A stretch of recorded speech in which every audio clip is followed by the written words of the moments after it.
1년간 지켜주신 하나님께 감사합니다.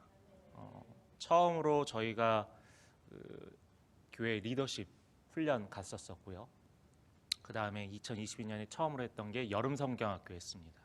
여름 성경학교 했고, 지금은 2층에 있는 학원을 강의실 2개를 빌려서 그곳에서 주일학교 또 유치부 예배 드리고, 올해부터는 이제 학생부 3명이 돼서 학생부 3명과 함께 예배 드리고 있습니다. 그리고 올해부터 또 저희가 바뀐 게 제자 훈련은 계속 해왔는데 일부 예배가 드리기 시작했어요. 교사들, 특별히 제 아내가 주일 예배를 못 드려서 되게 힘들었었거든요. 그래서 일부 예배 1명이든 2명이든 지금 한 3명 정도 꾸준히 나오셔서 예배 드리고 있습니다. 보시기에 되게 아이들이 많죠.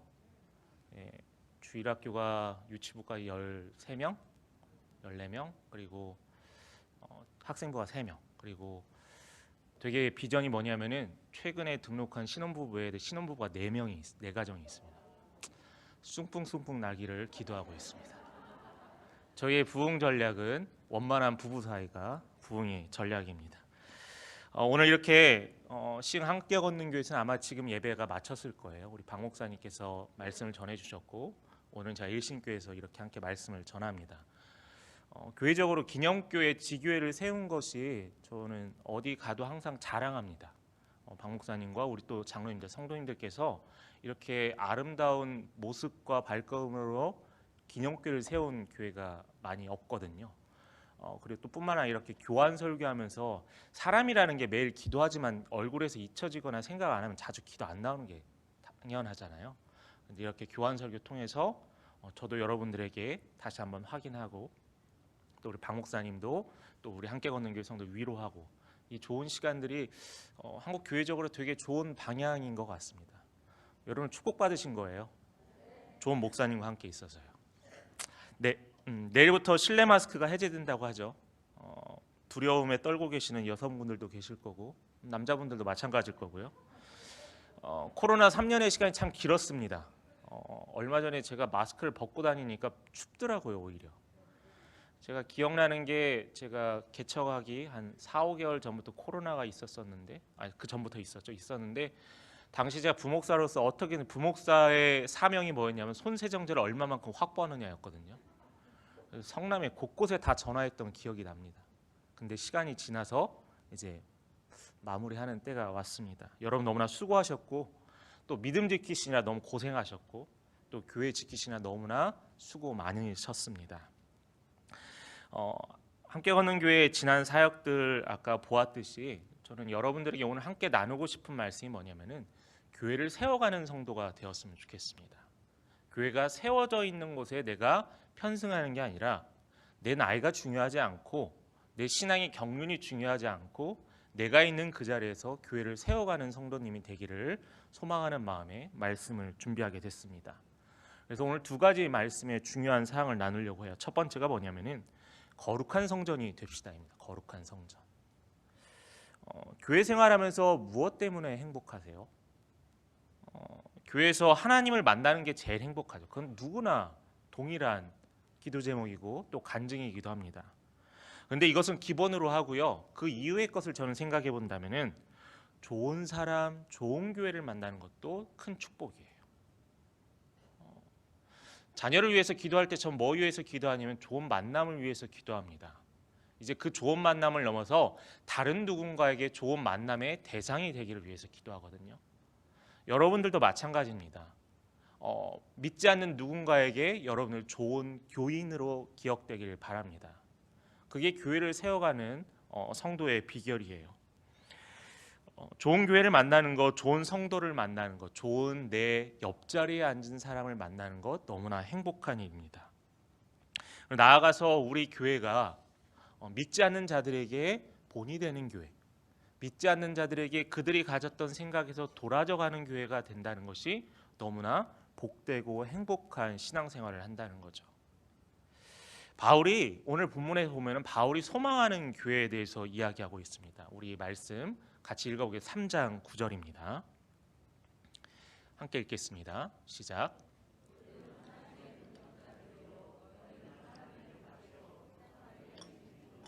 자, 우리를 뭐라고 했죠? 하나님의 동역자, 밭집이라고 했습니다.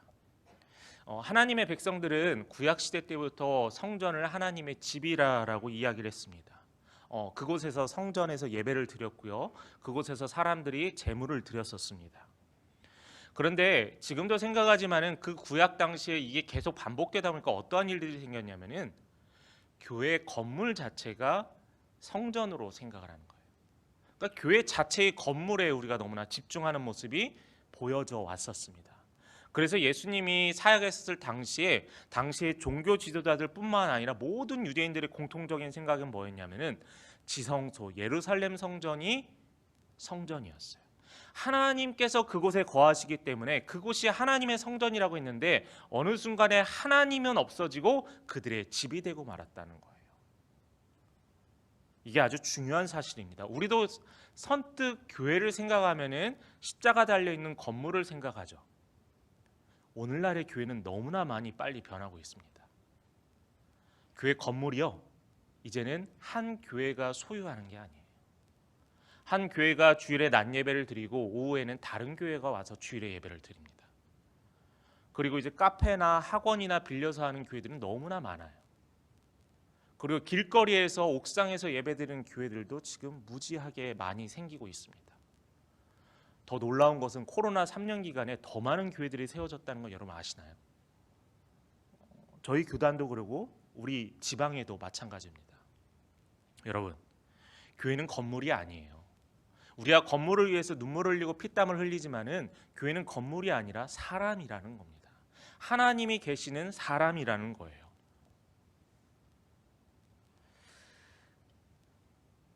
예전에 제가 혼났던 적이 있어요. 교회에서. 저희 교회가 이제 지방이었기 때문에 이상하게 그 당시에는 강단이 되게 높았습니다. 그래서 목사님들이나 어른들이 올라가실 때 되게 힘들었던 곳이었는데 그곳은 아무나 올라갈 수 없었어요.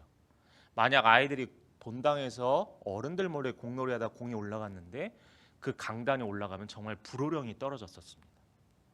그랬더니 강단이 슬리퍼를 신고 그곳에 목사님만 올라가서 설교해야만 하는 그 강단이 이제는 그 강단의 위험이 아니라 하나님이 계신 그곳이 위험이 되어야 한다는 거예요. 권위는 우리가 강요해서 세워지지 않더라고요. 저도 자녀를 키운 지 얼마 되지는 않았지만 자녀를 키우는 것도 자녀에게 제 권위를 강요한다고 자녀가 저에게 말을 따르지 않더라고요. 오로지 우리에게 권위를 내세울 수 있는 분은 여호와 하나님밖에 없습니다. 그런데 우리가 자꾸 하나님이 내세우는 권위를 마치 내가 하는 양 내 권위를 내세우는 모습들이 믿는 우리들 안에도 분명히 존재한다는 사실이에요. 교회가 건물이 아니다라는 사실이 예수님께서 신약의 중대한 사건을 통해서 이야기하셨습니다. 요한복음 2장에 보면 예수님께서 뭐라고 선포하셨냐면은 내가 곧 성전이다라는 이야기를 하세요. 그 배경이 있었죠. 예수님께서 유월절 절기 즈음에 예루살렘으로 올라가셨는데 그 지성소의 4개 뜰 중에서 첫 번째 뜰 안에 사람들이 양과 소와 비둘기를 팔고 있었습니다. 멀리서 오는 사람들의 편의를 제공하기 위해서 동전으로 바꿔주기 시작했습니다. 여러분, 예수님께서 어떻게 하셨죠? 그들의 소란과 그들의 사리사욕을 보시고 노끈으로 채찍을 만드시고 상을 뒤엎으셨어요. 어느 순간에 우리가 예배를 드리는 것이 편리함이 먼저 되고 있지 않은지, 코로나 이후에 교회로의 회복이 더디고 과거에는 어떻게 해서든지 몸을 아프더라도 무슨 일이 있더라도 힘을 써서 교회에서 예배드리고 출발했다고 한다면 이제는 편하게 유튜브 보면서 이동하면서 예배를 드리는 게 우리의 현실이 되었어요. 그런데 말씀하시잖아요. 우리 몸이 편하다고 예배드린다는 것이 아니라 몸이 때로는 불편하고 힘든 것도 헌신이고 섬김의 방법이라는 겁니다. 오늘 바울이 본문에서 이야기합니다. 고린도전서 3장 16절에 보면은 너희가 하나님의 성전인 것과 하나님의 성령이 너희 안에 계시는 것을 알지 못하느냐라는 거예요. 여기서 두 가지 사실을 얘기해 준데 하나님이 우리의 성전, 내가 하나님의 성전이 되어야 한다는 거예요. 눈에 보이지는 건물이 아니라 고린도 교회 성도들이 어렵게 세워주고 그들이 모여져 있는 곳이 아니라 너 자신이 성전이 되어야 한다는 거예요. 그러기 위해서는 성령님께서 임재하라는 겁니다. 오늘날 우리에게도 이 말씀이 동일하게 적용이 돼요. 하나님이 거하시는 교회 공동체, 나의 삶, 우리의 가정이 성전이 되어야 한다는 거예요. 저희 교회 함께 걷는 길에서 목장 시스템을 운영하고 있는데 목장 모임 중에 제가 들어왔던 모임에서 그런 이야기를 했어요. 제가 들어왔던 모임은 그래도 회사에서 약간 중견 이상 간부급 정도의 분들이 계셨었는데 그분들이 하나같이 하는 얘기가 요즘 젊은 사람들 어떻게 해야 될지 모르겠다라는 거예요. 그리고 또 하나 하는 얘기가 목사님께서 분명히 용서하고 사랑하라고 했는데 어떻게 그걸 삶에서 적용해야 될지 모르겠다라고 질문을 합니다. 여러분들은 어떻게 적용하세요? 교회는 교회, 삶은 삶. 그렇게 하면 쉽죠. 너무나 쉬워요. 그런데 저는 그 성도님에게 그런 이야기를 했습니다. 이것을 가지고 고민하고 신경 쓰는 성도님의 믿음이 크다는 것을 저는 칭찬해 주고 싶다라고 이야기했어요. 왜냐하면 말씀이 삶에서 어떻게든지 자리 잡으려고 싸우고 있기 시작하거든요. 여러분, 맞습니다. 사도 바울은 고린도 교회 성도들을 향해서 하나님의 성전이라고 가르쳐줬어요. 그러면서 동일하게 이야기하는 게 뭐냐면은 너희들이 그토록 믿고 애지중지하게 여기는 그 성전이 바로 거룩해져야 한다는 거예요. 그 이후에 3장 17절에 이야기합니다. 뭐라고 이야기를 하셨냐면은 누구든지 하나님의 성전을 더럽히면 그 사람을 뭐라고 하셨냐면 멸시한다라고 했어요. 그러면서 우리도 거룩하라라고 했습니다. 거룩한 곳에 모인 자들이 그곳에 갔다 해서 우리가 거룩해진다는 게 절대 아니에요. 내가 착한 사람들 주위에 가서 내가 착해진다고 생각하는데 그건 착각일 뿐입니다. 내가 믿는 자들의 사이에서 틈에 꼈다고 해서 내가 믿는 자가 되는 게 아니에요. 내가 내 안에 직접 하나님이 일하셔야 한다는 거죠. 결국 하나님의 성전을 더럽히는 자는 고린도 교회 안에서도 있었습니다. 서로 분쟁하고요, 다투고요, 또한 싸우고 시기하고 질투했습니다. 그러니까 그 안에서 거룩해야 될 사람들이 서로 미워하고 주먹다짐했던 거예요. 오늘날도 마찬가지잖아요. 쉽게 해결하려고 어떻게 기도하면서 해결하려고 했던 게 아니라 사회법정의 사회법을 가지고 하나님의 법을 해결하려고 합니다. 너무나 마음이 아파요.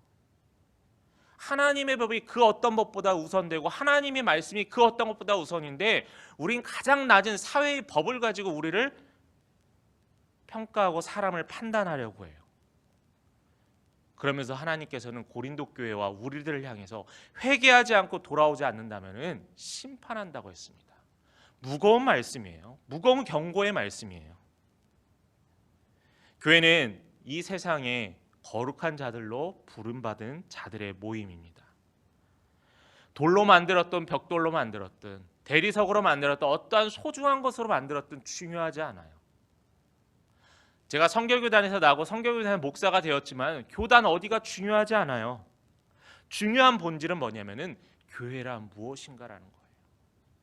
여러분들이 교회로서의 어떤 삶을 살아가느냐가 우리에게 주어진 가장 중요한 과제라는 겁니다. 여러분, 교회 되십시오. 두 번째로 이 교회를 세우기 위해서 우리는 어떻게 하냐면 하나님의 지혜를 구해야 돼. 지혜. 거룩한 공동체로 살아가기 위해서 우리는 어떻게 또 이 모임의 공동체 교회가 유지되어 갈 수 있을까? 세워갈 수 있을까? 지혜를 구하세요. 하나님의 지혜입니다. 남들이 얻어놨고 남들이 열심히 싸워서 얻었던 그 결과를 그냥 쉽게 받으려고 하지 마시고요. 여러분들이 하나님 앞에서 무릎 꿇고 몸부림치면서 그 하나님의 지혜를 구하시기 바라요. 저희 교회에서 2022년에 몇 가지 캠페인이 있는데 1, 2월 달 캠페인이 잠언 말씀 쓰기입니다. 우리 성도님들은 매일매일 말씀 쓰신 분들도 계실 텐데 31절이잖아요. 31절은 매일 한 절씩 하면 1월 달이면 끝낼 수 있을 텐데 배려심 많은 저로서는 2월 달을 한 달 더 줬습니다. 근데 지금 체크해 보니까 다들 2월 달부터 시작하려고 하더라고요. 제가 믿었던 적게는 3살 아이부터 이제 작년 저까지 이르기까지 이제 열심히 쓰고 있습니다. 맨 처음에 만만하게 보신 분들도 있어요. 금방 쓰죠. 그까짓 게 아니더라고요.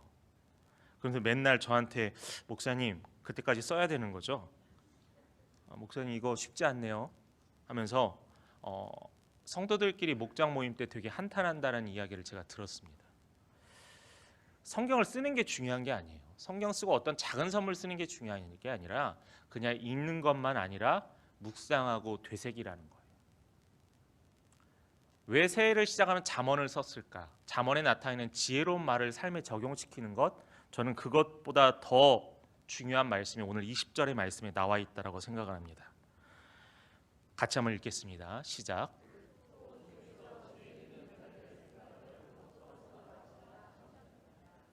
네, 요즘 교회 성도님들 많이 배웠습니다. 많이 알고요. 다들 제 각각 자기의 분야에서 전문가이십니다. 그런데요, 자기의 분야의 전문가의 그 역량을, 세상에서 얻었던 그 지혜의 역량을 자꾸 교회로 들어오려고 해요. 그러니까 자꾸 세상적인 지혜로 교회 운영을 하려고 하고, 신앙을 어떻게 성장하려고 하고, 어떻게 하면 빨리 자리 잡을 수 있을까에 대해서 고민합니다. 근데 여러분, 신앙은요, 빨리라는 게 없잖아요. 여러분, 신앙 상담하거나 누군가 여러분들에게 신앙적으로 어려움을 질문하거나 고민 상담을 하시면은 여러분 어떤 말씀 해주세요? 목회자로서 이런 질문 받으면 답이 되게 단순해요. 기도밖에 없어요. 하나님께 구하는 것밖에 없어요. 제가 예전에는 청년들이 저에게 상담했을 때 직장 때문에 고민하는 상담을 어떤 직장도 알아보고 저와 연관되어 있는 사람과 연결도 시켜줬습니다. 저는 그게 하나님의 지혜인 줄 착각하고 살았어요. 하나님의 지혜는 뭐였냐면은 직장을 얻기 위해서 기도하라가 먼저였어요. 신앙생활은요 되게 단순해요. 복잡하려고 하니까 여러 가지 예외의 상황들, 여러 가지 변수의 상황들을 우리가 계속 생각하다 보니까 신앙생활에 고려해야 될 게 너무 많아져요. 그러니까 정작 집중해야 될 하나님과 말씀에 대해서 우리가 자꾸 잊혀져 가고 있다는 거죠. 그래서 여러분, 신앙생활은요 단순해야 합니다. 말씀 보고 기도하고 헌신하고 섬기는 것, 그거 외에는 신앙 성장 없어요. 20절의 말씀에 보면은 자기의 재능을 가지고 뛰어드는 사람을 문제 있다라고 이야기하면서 이것은 하나님의 은혜를 손상시킨다라고 이야기해요. 하나님의 은혜가 내려 있는, 하나님의 은혜를 입고 있는 우리가 마치 내 재능과 내 지혜로 해결하려고 했다는 이 생각은 하나님의 은혜를 막는 행위라고 분명히 이야기하고 있습니다. 아까도 이야기했지만은 내 생각, 내 경험 하나님께서 주셨기 때문에 이건 내가 얻는, 활용할 수 있는 지혜라고 생각을 했어요. 그러면서 저는 기도할 때 하나님, 제 기도가 이렇게 하는 게 최고이기 때문에 이렇게 기도를 들어주세요라고 기도를 했어요. 그런데 기도는요, 내 뜻을 하나님께 설득하는 게 기도가 아니에요. 하나님의 뜻으로 내가 설득당하는 게 기도입니다. 근데 우리는 자꾸 내 뜻을 하나님께 설득하려다 보니까 기도는 안 이루어지고 하는 일은 답답해지고 신앙은 성장이 없어지는 것 같고 계속 이게 반복되는 거예요. 그렇기 때문에 지혜를 구하는 것, 하나님의 뜻에 순종하는 겁니다. 우리가 잠언을 읽고 또한 성경을 보지만은 성경을 세상의 지혜의 선생으로 이해하면 안 돼요. 왜냐하면은 몇 년 전만 해도 처세술에 관한 책들이 되게 유행이었습니다. 그리고 부동산으로 돈 버는 방법, 코인으로 돈 버는 방법, 재테크하는 방법, 지금도 계속 베스트셀러예요. 그런데 여러분, 이러한 것을 교회 안으로 들어오면은 문제가 되더라고요. 세상에 얻는 지혜를 교회로 무비판적으로 들어왔을 때는 교회 안에 문제가 여지없이 생기기 시작하더라고요. 어떤 프로그램 했더니 아이들이 늘기 시작했다. 어떤 프로그램 했더니 성도들이 오기 시작했다. 교회는요 다 달라요, 상황이. 제가 신학생 때 좀 생각했던 게 뭐였냐면은 기독교 서점에 갔는데 신앙서적 보니까 신앙서적에 다 큰 교회, 대형 교회의 목사님이 쓰신 책들, 간증들만 이렇게 다 나와 있는 거예요. 전 그걸 보면서 뭐가 의아했냐면 다 대형 교회가 되고 싶어서 이 교회 것들만 나와 있는 건가? 왜 작은 교회는 작은 교회의 모습을 또한 모델을 보여주지 못할까라는 생각을 했습니다. 저희 교회 성도들은 우리 성도님들께서 후원해 주시고 기도해 주시는데 큰 교회 바라지 않아요. 작고 건강한 교회, 가족 같은 교회, 또 서로가 어떤 기도 제목으로 서로 요청하고 있는지 그런 교회가 되길 원해요. 그런 사람들끼리 자연스럽게 모이게 되더라고요. 그런 사람이 이 세상에 몇 명이나 있을까요? 물어볼 수 있다면 그런 사람이 한 명이라도 있으면 교회는 계속 세워져야 한다는 거예요. 세상의 지혜로는 이해가 안 되죠. 세상의 생각으로는 그들의 생각이 이해가 되지 않습니다. 그럼에도 불구하고 그런 생각을 가진 사람들이 아직 계속 나오고 있다는 사실이에요. 대형교회는 대형교회의 사역을 있습니다. 또한 중형교회는 중형교회로의 사역이 있고요. 작은 교회는 작은 교회로서의 사역이 있어요. 세상의 지혜를 바울은 허무한 것으로 이야기를 했거든요. 그러면서 23절에 이야기합니다. 우리 다 같이 한번 읽어보겠습니다. 시작.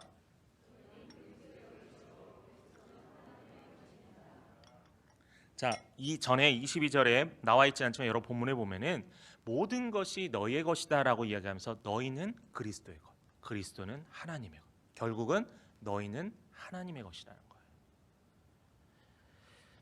하나님께서는 참 감사한 게 우리를 마치 어린아이와 같이 하나하나 차근차근 상세히 가르쳐 주십니다. 하나님도 그렇게 복잡하게 이야기하지 않으세요. 예수님도 그렇게 말씀에서 복잡하게 이야기하지 않으세요. 너희는 그리스도, 그리스도는 하나님의 것. 되게 간단하잖아요. 하나님께서는 우리에게 우리의 지혜를 자랑하지 말라고 하시고 세상의 지혜와 함께 결코 자랑하지 말라고 이야기하십니다. 하나님의 지혜는 자랑할 것이 아니라 섬겨야 될 행동으로 나타난다는 거예요. 그렇기 때문에 말씀을 가르치는 자들은 예수 그리스도를 위해 존재하는 것으로 생각해야 해서 성도들을 위해 희생하며 또한 섬기며 살아가는 거예요. 그게 바로 바울의 고백이었습니다. 사실 우리가 기도에 대해서 아까도 이야기했지만 많이 강조를 합니다. 교회에서 많이 평안도 얻고요. 또한 복받기 위해서 기도도 했습니다. 오랜 시간 동안 신앙생활하면서 여전히 복받고 위로받으면서 기도하고 있어요. 기도의 내용이 과거와 지금과 그렇게 크게 달라지지 않았습니다. 저는 이것이 나쁘다고 생각하지 않습니다. 그런데 어리다고는 생각합니다. 성장해야 돼요. 여러분들께서 6분의 선교사님과 한 곳의 기념교회를 위해서 기도하는 것, 이것이 성장의 비결입니다. 또한 지금도 힘들게 사역하며 또한 한 명의 영혼이라 구원하려고 해외나 또한 각 작은 교회 섬기고 있는 수많은 목사님들과 교회 성도들을 위해서 기도해야 하는 것, 그게 우리가 교회를 세우기 위한 하나님의 사명에 순종하는 거예요. 우리에게 교회는 다니는 것이 아니라 세워진다라고 분명히 이야기하고 있습니다. 믿음이 성숙한 여러분, 성숙해지기 원하시는 분, 교회를 세워가기 바랍니다. 말씀이 거룩한 성도라면은 예수 그리스도의 말씀의 터 위에 교회를 견고히 세워가고 또 성령님께서 그 자리에 함께 해 주실 겁니다. 말씀을 마무리합니다. 여러분, 교회를 다니는 사람으로 머무르시겠습니까? 아니면 교회를 세우는 사람으로 살아가시겠습니까? 그런 이야기들을 많이 해요. 선을 좀 많이 긋더라고요. 성근 사람 보면 좀 섭섭하기도 하죠. 근데 신앙생활하면서 선을 긋더라고요. 저는 여기까지만 딱 섬기겠습니다. 저는 딱 여기까지만 교회에 속하겠습니다. 선을 긋기 시작해요. 하나님은요, 선 긋는 우리를 이뻐하지 않으실 거예요. 안타까워하실 거예요. 교회를 계속 세워가길 원하신다는 겁니다. 우리는 현재 성도 한 명 한 명이 교회가 되고 교회를 세워가는 중에 있습니다. 이 사명은 예수님 오실 때까지 계속되어야 하는 사명이에요. 함께 걷는 교회 이제 3년 시작되었어요. 2020년 11월 1일 날 첫 예배를 드렸고요. 코로나로 인해서 3번 정도 닫았었고 저도 코로나 걸려서 온 교회가 3주 정도 아예 클로즈한 적도 있었습니다. 감사하게 아무도 누구의 핑계라고 이야기를 하지 않아서 감사해요. 그런데 이 모든 과정들 보면 참 설명할 길이 없습니다. 힘드시죠라는 말보다는 저는 감사합니다라는 말밖에 할 게 없어요. 왜냐하면 제가 한 게 아니라 하나님이 하셨기 때문에. 제가 한 게 아니라 기도해 주신 성도님들, 또한 늘 유튜브를 통해서 후원해 주시고 또 응원해 주신 성도님들이 있기 때문에 저는 하나님의 은혜로 거저 살아왔습니다. 여러분, 함께 걷는 교회를 위해서 기도해 주세요. 교회가 세워지고 믿음의 장성한 분량에 이르도록 위해서 기도해 주시고, 저희 교회에 아예 생 초신자가 몇 명이 있습니다. 정말 생 초신자예요. 정말 하나도 모릅니다. 그분들이 내년에는, 만약에 제가 또 기회가 있다면 내년에는 그분들이 세례받았다라고 간증할 수 있기를 소망합니다. 또 물질로 어려움 당하지 않기 위해서 여러분 계속 기도해 주시기 바랍니다. 또한 저희 함께 걷는 교회와 성도들도 믿음의 동역자로 우리 또 일심교회와 성도님들을 위해서 늘 기도하도록 하겠습니다. 여러분에게 하나님께서 말씀하십니다. 거룩한 교회를 세우는 성도가 되어라. 그 말씀에 순종하시고 또 그 세우는 과정을 통해서 놀라운 고백이 있기를 간절히 축원합니다.